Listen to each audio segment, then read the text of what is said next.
Përshëndetje të dashur miq dhe mirë se vini në një episod tjetër të podcastit ZGJOHU, I cili regjistrohet në One Voice Podcast në One Technology Hub tek Piramida.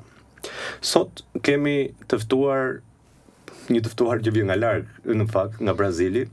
Është një eksperte e marrëdhënieve ndërkombëtare, profesoreshë Jana Silverman, e cila është një eksperte të marrëdhënieve të punës, ka një eksperiencë gjatë me sindikatat, me organizatat e punëtorëve, sigurisht që është dhe në fushën e mësimdhënies, sepse është një profesoreshë për marrëdhënie ndërkombëtare. Unë kam shumë kënaqësi që e kam sot dhe sot do të flasim në lidhje me sektorin informal. Ajo do të na sjellë eksperiencën e saj që ka fituar qoftë në Amerikë, qoftë në Amerikën Latine, ku dhe vazhdon të japi mësim në Universitetin e Brazilit. Dear Jana, welcome in our podcast. It's a pleasure for us to have you here.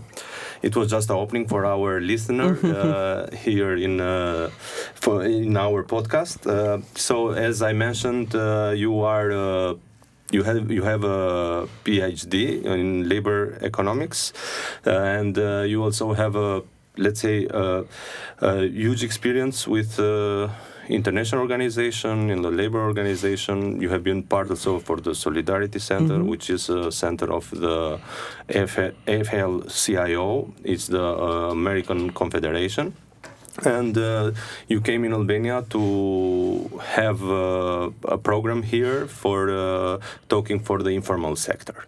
So before going more deep in this topic, we would like to have a short presentation of you for our people to know more about your experience in this sector and your personal experience with labor issues. Great. Well, thank you, Renato, for having me here. And thanks also to the FES and everybody here in the Albanian labor movement who've received me so warmly. This is my first time in Albania. In fact, my first time in any Balkan country. And I have to say it's been a very interesting experience so far. So yeah, I come from the United States. I currently live in Brazil, though. I've been working with unions in Latin America for now close to over 22 years. Before that, I started off as kind of a local level activist as part of the union called United Auto Workers, UAW, in New York City. But I think my labor background is even earlier because I think I was just born a troublemaker. You know, when I was in secondary school, I was helping organize protests in solidarity with the teachers who were out on strike for better wages, and supporting the activities of my mom, who was also a member of the teachers union. So I think it's just, not accepting, labor exploitation is kind of part of my blood, right? So you are well connected with the unions? I would say so. I certainly have, again, I've had this local experience in New York as a young trade unionist. And then I moved to Colombia, Medellin, Colombia, where I worked for about 5 years as a researcher for the labor movement, linked to the main national confederation there called the Central Unitaria de los Trabajadores. And it was a really interesting experience because at that time, back in the early 2000s, Colombia was the most dangerous country in the world to be a trade unionist. Yeah. So, things that unionists here in Albania do on kind of regular practice, organize new unions, collectively bargain, at that time, and even to today, Colombian unionists were threatened and even killed for doing that. So I participated in projects to not only just strengthen the organizing capacity of Colombian workers, but also to document the human rights abuses that were happening at the time. Such a great career with labor issues with the union.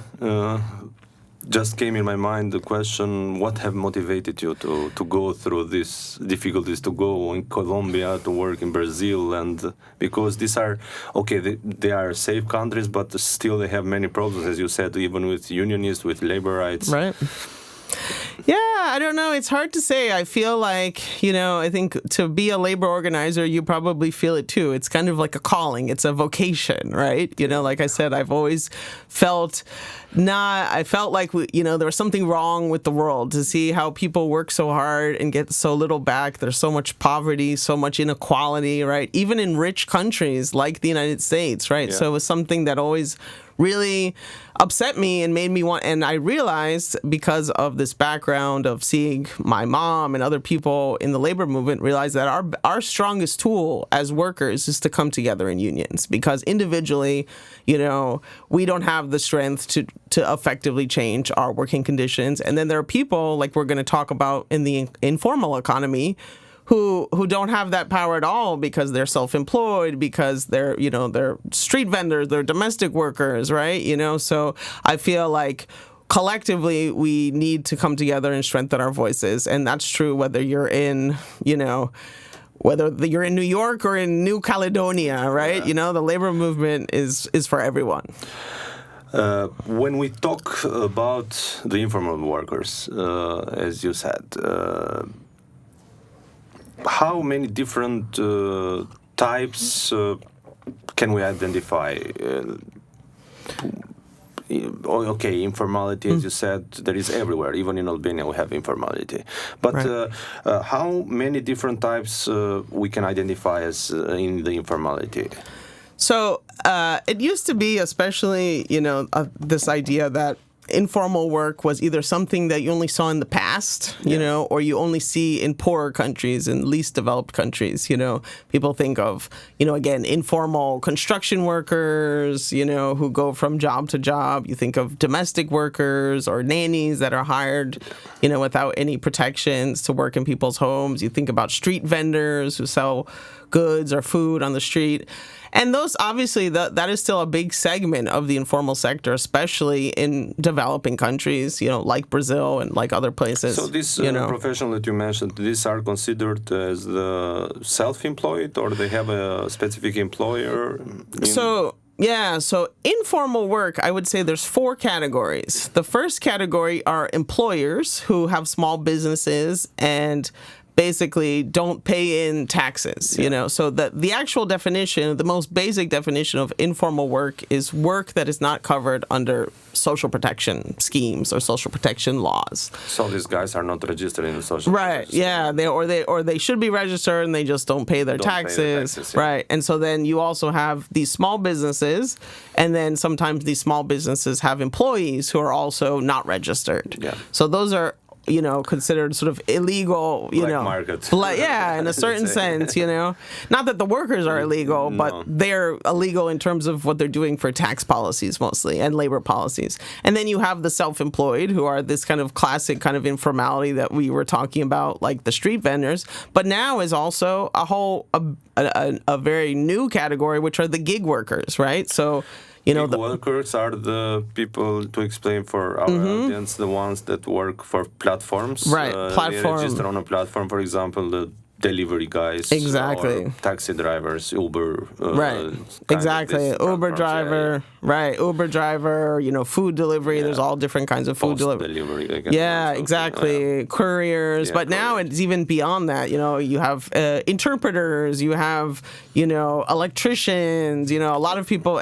But what defines it is that they have no employment relation legally with the company that runs the platform, and there's a lot of controversy about it, because we think the platform should be considered their employer in a certain sense, so that they would be responsible for making sure these workers get a minimum wage. They have social protection, that they would have, protection in cases of occupational health and safety issues. Like, think about food couriers, right? They're on the street all day, they're subject to accidents, robberies. I mean, this is a huge problem in Brazil. So, and so those are the self-employed. And then the last category of informal workers, which are kind of the most precarious of all of them, are what we call non-waged family employees. So it would be like in the case of if you're, your family has a little store, or a small business or a farm. You work on your family business. And without receiving a wage. You just profit. You benefit from whatever income that business. But, as an individual, as a worker, you have no personal benefit from that or no coverage under social protection. So those are the four kind of forms of informality that we find. Yeah, that is quite clear now for me. Another question that comes in my mind is the level of education connected with informality? So what kind of people work on this informality? Not to say informality, but informal sector or informal jobs. Right. Is it connected with the level of education? Absolutely. I know over 90% of people around the world, again, according to statistics from the ILO, International Labor Organization, over 90% of people who do not have a full primary school education work in the informal sector around the world. And if you compare... Over 90%? 90%. Okay. Yeah, again, this is globally. I'm not just specifically looking at Albania, obviously. Yeah, I know. It's a statistic of ILO, yeah. Right. And if you look at people who have completed some kind of university education, then you only have a level of informality of around 24%. So it's and on top of that, you have a disproportionate number of people who work in the informal sector who are migrants, and so they may not. You also have this question: they may have formal schooling from their home countries, but maybe they don't know the language. They certainly don't know the local labor law, and so they feel like it's harder for them sometimes to stand up for their rights and make sure that their work is formalized.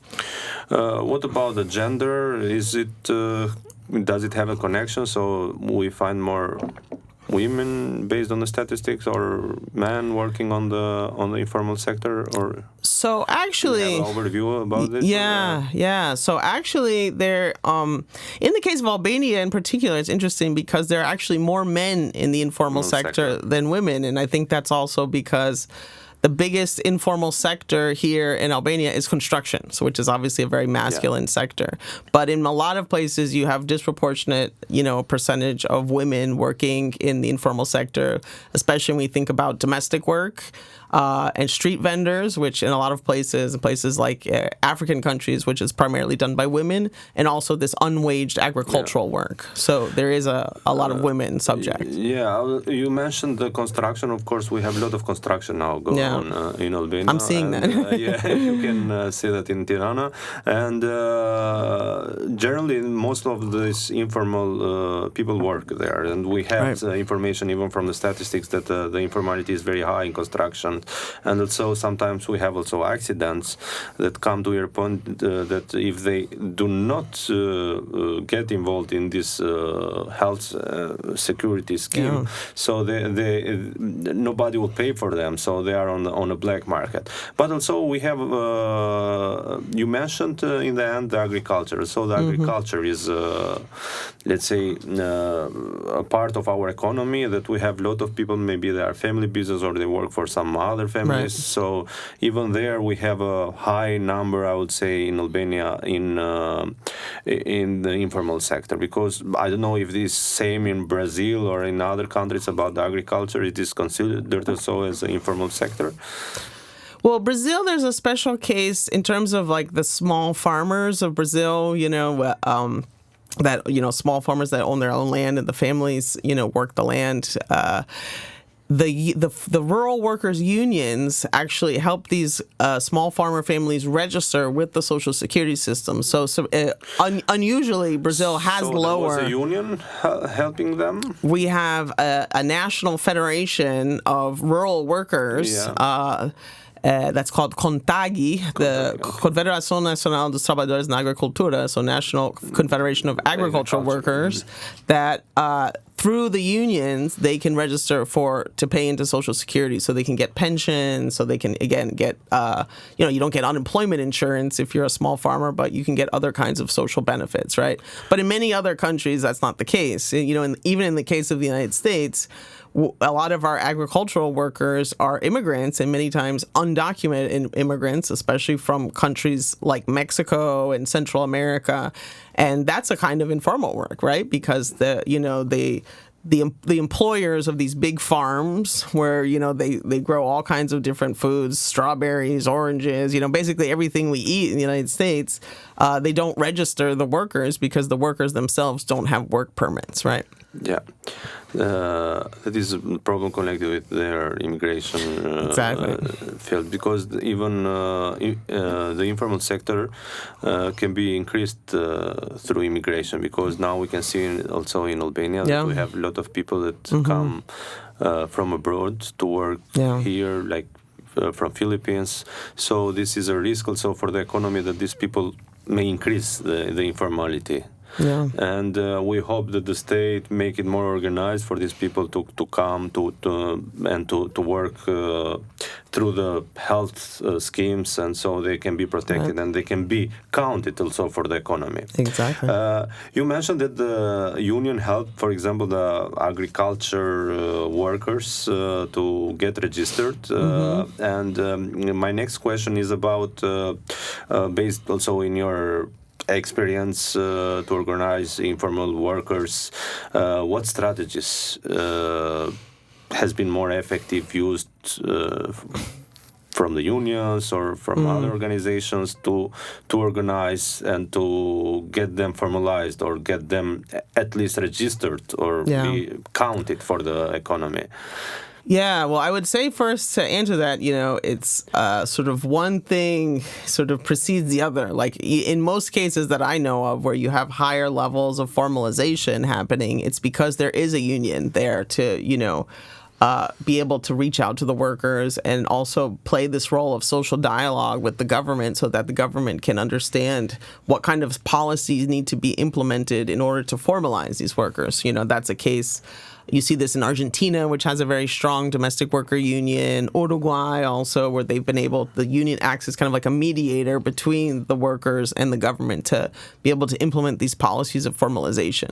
But as you can imagine, it's not easy to organize informal workers because they're scattered. Think of a domestic worker. You have one working in each house individually. You have people, in the case of migrants, again, people who may not even speak the same language. And, people who may feel distrustful, right, of unions because, again, because of their migratory status or other reasons. So I find that in terms of my experience looking at, for example, domestic worker unions, it's really important to take the lead from the workers themselves. Like identify 2 or 3 or 4 worker leaders who are from the informal sector themselves and let them lead the organizing campaign, and not try to do it from the outside as a formal sector worker, right? Of course, every time when you make the organizing a group, you need some leaders inside. Do you have any, let's say, example that we can give for the audience so that the informal sector got organized, or in Brazil or United States or another place where you have worked? Yeah, there's plenty of examples. Brazil in particular, you have, the Domestic Worker Union Federation is quite strong. It's called FENATRAGE, and again, it has presence, I think, in about 20 of the Brazilian states. It represents close to 6 million domestic workers, right? And it was a movement that got support from part of the union movement, got support even from like the progressive wing of the Catholic Church in Brazil, but it was led by these mostly Afro-Brazilian women who were domestic workers. So they would gather, they would go to the parks where nannies would take their children, children they watched, and go there and talk to them about the union. They would go to the night schools where domestic workers would be going to, try to get their high school degree. So they had a night school for nannies there, and they used it to organize the nannies there, or to talk with them. To talk with them. So like for people who don't finish their primary education in Brazil, you can take a night course so you can get your degree as an adult. And so they would go and map like, I see there's a lot of domestic workers who go to this school. So they would go and they would stand outside and talk to people as they were going in or out of the school about, we have this activity. This union exists. You might want to join it. This is what we do. Yeah. So this is the way how they build the trust. They try to engage this group. Yeah. And what happened after that? They got something? They got organized, or? Yeah, like I said, it's one of the largest domestic worker organizations, at least in Latin America. And it's been very successful at being able to change Brazilian legislation to give more rights to domestic workers. Right now, they have access to almost all of the same rights that other private sector employees have now, including unemployment benefits, including, paid vacations, including a shorter work week. So it was really important. So they became member of any union, or was just the union working with them and trying to make pressure to change the legislation? Yeah, no. Obviously, it was definitely kind of a ground up, strategy where the members themselves who are domestic workers, working with the larger national union confederations to support this law. And obviously, the other big factor is that this law that increased the number of labor rights for domestic workers was passed under a labor-friendly government, right? They started discussing it when Lula was president, and then was passed when Dilma Rousseff, another Workers' Party leader, was in president. Okay, yeah. So it's very important to have a friendly government. Absolutely. That will support the, let's say, labor movement. That's right. Because sometimes even we see in many countries that the labor movement is under attack. For example, even now with the election of the President Trump, Absolutely. They are facing many difficulties, the unions there. And I have seen many programs that, like Solidarity Center, for example, has closed offices and the support. And this is in a disadvantage. I don't know what you think about this, but because generally our unions were getting support from this organization. Not only our union, but many unions in Albania were being supported by the Solidarity Center. Yeah, no, I mean, one thing that the Trade Union Confederation in Uruguay always says, unionists should be independent but not indifferent to who is in power. And I think that's a good saying because, we need to, we are not a political party. A union should not act as a conduit for any political party or any government. We need to be independent. We have our own demands and political needs, right, that aren't necessarily always going to be the same even as a labor-friendly government like the Workers' Party of Brazil. But there's a big difference. I mean, to give you an example, you were talking about the case of Trump in the United States, but in Brazil, we had Lula and Dilma Rousseff, worker-friendly governments in power for 12 years, actually, 13 years, and then when a neoliberal government comes to power, they end up passing a very anti-labor reform, which has led to a drop in the amount of the union density level. So the unionization rate in Brazil, when Lula was president in 2004, 2005, was 18%. Nowadays, it's not even 10% because this law has stripped away some of access to financing for unions, some of the rights they have to bargain for certain kinds of workers. So governments do matter. Voting does matter, Voting does matter, and as you gave, this is a good example of what the government can do and what they can destroy, let's say, a law that have been for years there. And coming to this topic, I would like also to ask, what do you think about Albania? You have been in contact now with some union here, with some programs. Can the union here play, let's say, a stronger role in informal sector? Because we know for the sector that are formalized, it's more easy for a union to work, but with informal sector, or how can let's say the trade unions in Albania help this sector to get more rights? Well, first of all, again, looking at some of the data I saw on informality in Albania, Albania is the country in Europe with the highest levels of informality. So if here you want the union movement to grow in Albania, you're going to have to start thinking of ways to organize the informal sector because it is one of the biggest, areas of the economy and it's not going away. That said, I think, unions need to be creative about how their strategies, they have to be, I think, very honest, and they have to also let the informal workers themselves start leading these campaigns, right? That's what I've seen as being effective, because just coming in from the outside and trying to tell people, you want this, you don't want this, they're not going to be interested. And you really have to embed yourself in these communities, right? Come in and really be willing to listen, have like open meetings, so you can listen to them first before you start, coming up with proposals or ideas. Because again, these are different experiences that we don't live on the day-to-day as someone who's not an informal sector worker, right? So it's really important for us to listen and work together side by side with the informal workers themselves. Yeah. Do you think there is a specific strategy how to attract these groups? Because sometimes we, as unionists, see it different. We know the needs that they have, but is the key what you said, listening to them, or do you have any other strategy to attract them, to show them that look? Because sometimes. I totally agree with you that we have to know what the workers want, right? Because not what the union want, because sometimes the union have other objectives, the workers may have other needs. Yeah. So, do you think the key here is only the listening, or there is also some way to inform them, to attract them, to make them act and lead themselves on this process? Because, as you said, it's not a process that should be run only by the union. Right.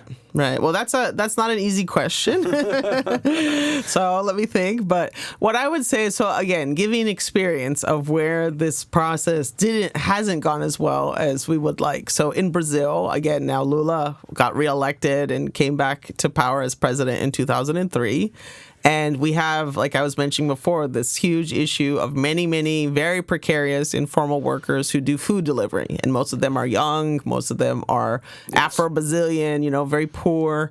And so Lula and the labor ministry under Lula comes up with this idea, well, let's make let's try to regulate this sector and try to, find a way to get labor rights, whether it's through formalization or some kind of hybrid scheme. So they create this space for social dialogue between employers and worker representatives and the government.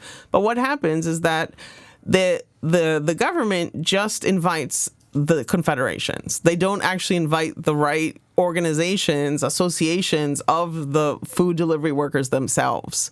And so they come up with these ideas of how to how to regulate the sector, but the workers themselves, even though some of the ideas were pretty good, right, about like extending, social protection benefits or letting them unionize and giving them some benefits of being union, the workers didn't like it because they didn't feel like they had a seat at the table, right?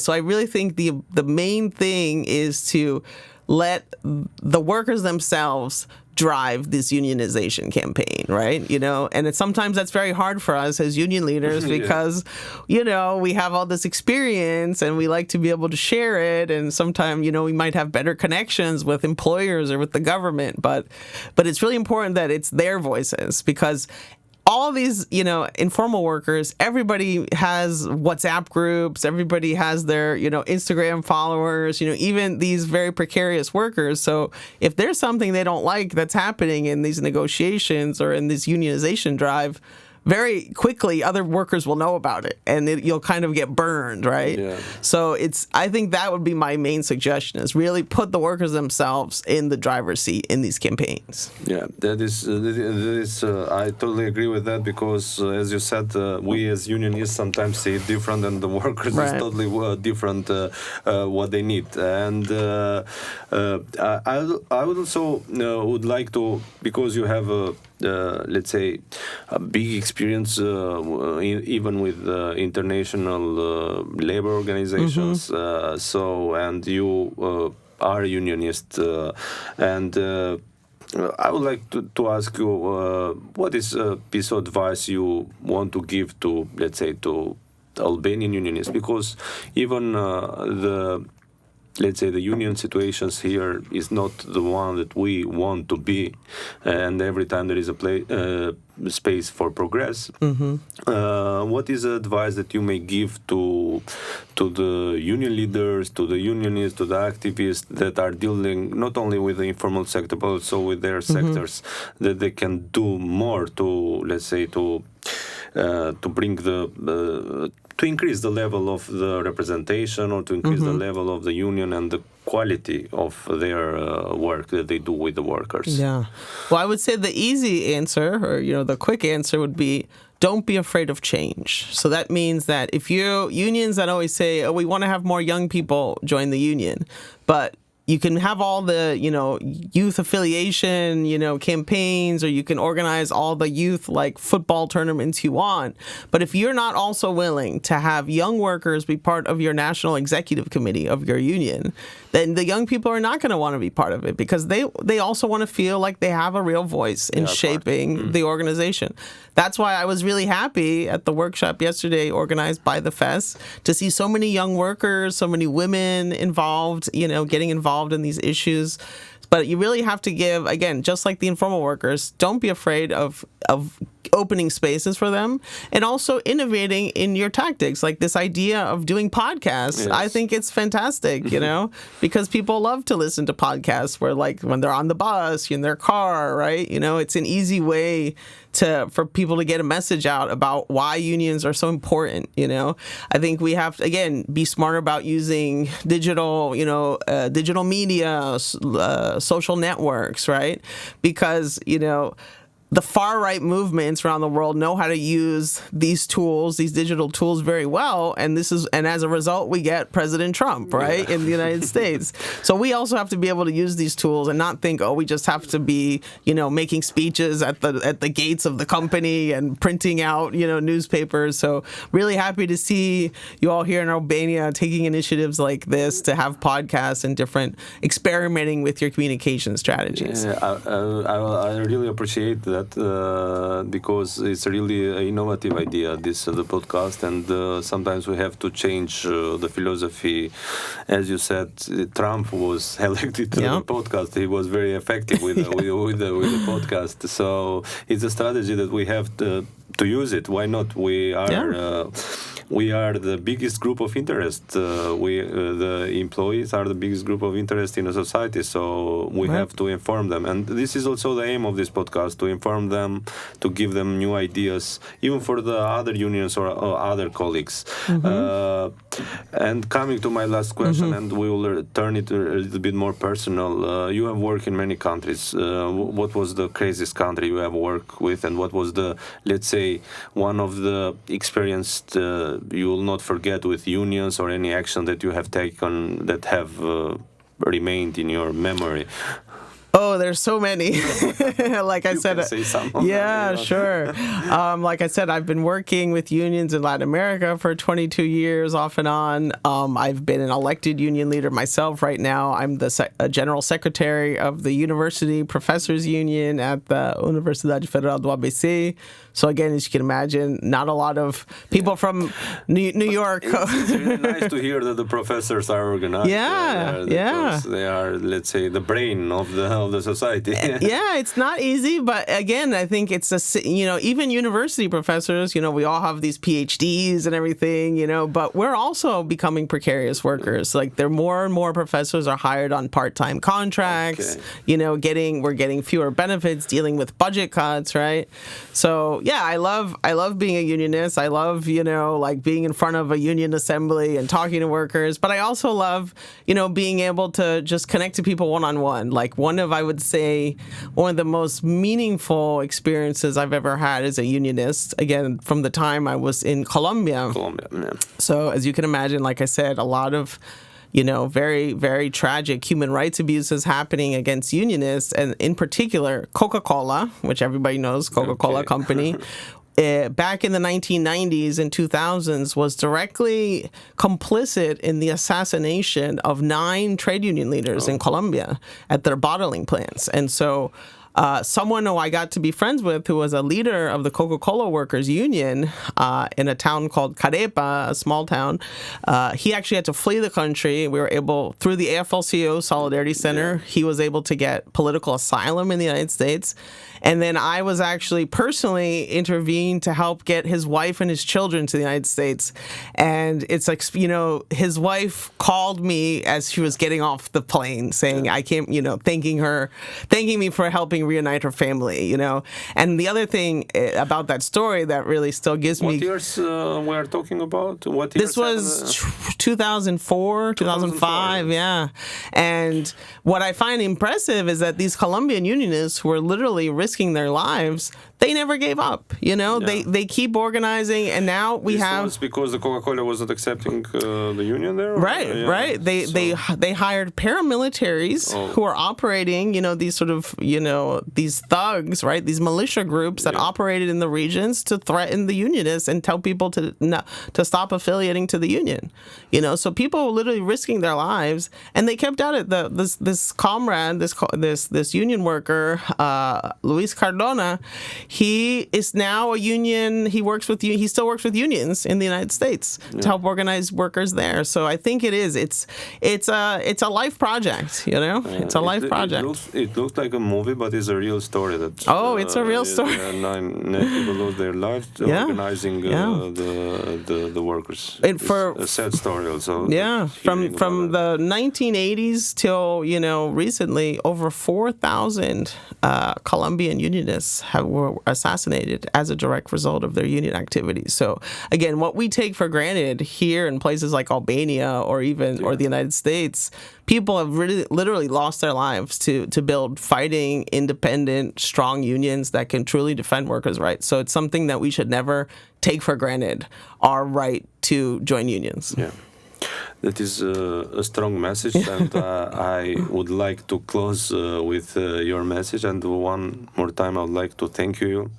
We are really very good connected because you have been a former worker of Solidarity Center, and I have a good connection and good friends who have talked about. And I would like to say hello also to them from Albania with you, and to thank you again being part of our podcast. Thank you.